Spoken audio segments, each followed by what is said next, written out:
Hello, this is Gavin Blue, and what I have with me here is some gallium metal.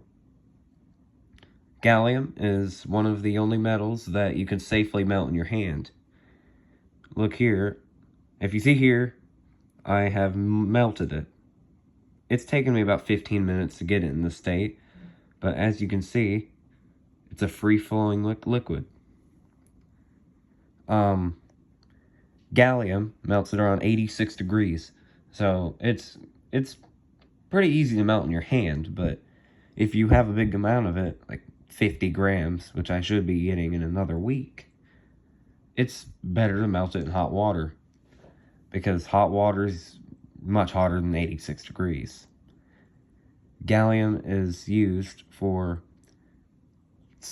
kind of very few things, but the most important use currently for gallium is actually in the production of microchips and circuit boards, because gallium is used, especially in screens, for simply making the pixels light up, because the pixels and even some Apple devices are made of gallium arsenide. Gallium arsenide is, I assume it's pretty conductive or something, so that's probably why it's used for that.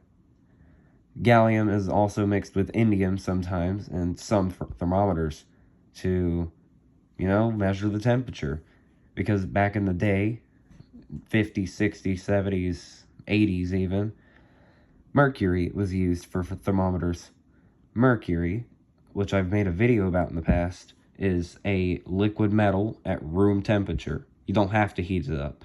It's always liquid, and it evaporates at room temperature. If you breathe those vapors in, it's like a poison. If you breathe them in, you could be affected with long-term effects. And mercury is just not fun to deal with. You can touch it just fine. Make sure you don't have any cuts. But if you keep it in a container without water above it, if you open that container, all those vapors are going to spew out. Gallium, on the other hand, is basically non-toxic.